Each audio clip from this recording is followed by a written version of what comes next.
요즘 국민의힘 장동혁 대표가 물러나고 비대위 체제로 가야 한다고 말하는 사람들이 있습니다. 최근 발표된 일부 정당 지지 여론조사를 내세우며 장동혁 체제로는 내년 지방선거를 치를 수 없다는 것인데요. 일각에선 한동훈 전 대표를 비대위원장으로 세워야 한다고 주장합니다. 하지만 한동훈 전 대표는 당심은 물론 대다수 보수우파 유권자들로부터 거부되고 있습니다. 이런 인물이 비대위원장이 되면 보수우파는 분열될 게 뻔합니다. 그리고 현재 한동훈 전 대표는 국민의힘 내부에서도 소수파의 수장입니다. 소수파 수장이 비대위원장이 되는 건 불가능합니다. 만약 억지로 비대위원장이 되더라도 리더십에 한계가 있기 때문에 당을 제대로 이끌 수가 없습니다. 반면 장동혁 대표 체제는 현재 매우 튼튼합니다. 우선 장 대표는 민주적이고 공정한 당대표 선거를 통해 당 대표가 된 인물입니다.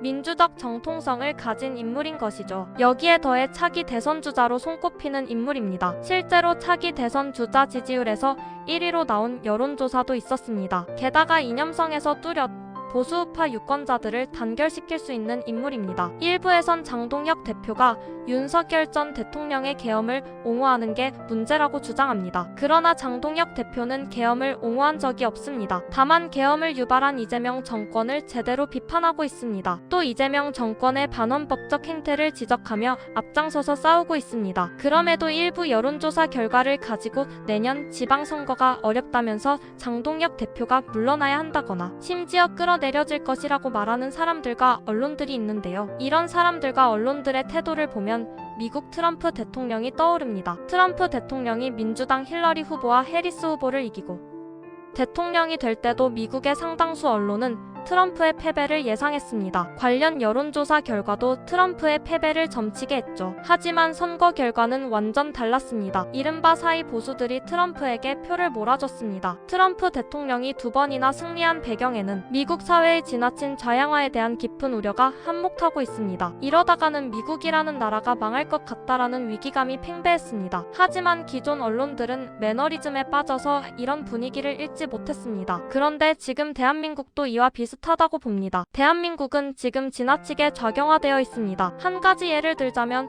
무한전세권 같은 법안이 국회의원들에 의해 제안된 바 있습니다. 자유시장주의 체제를 벗어난 이런 법안이야말로 대한민국이 좌경화되어 있음을 명백하게 보여주는 것입니다. 이런 마당에 중도 타령에 중독된 일부 언론가 사람들이 장동혁 대표를 비난하고 있는 모습입니다. 하지만 이들은 트럼프 대통령을 우습게 봤던 미국 언론이나 사람들과 같은 경험을 할 수 있습니다. 따라서 일부 여론조사 결과를 가지고 장동혁 대표를 흔들어서는 안 됩니다. 여러분들의 생각은 어떠신지요?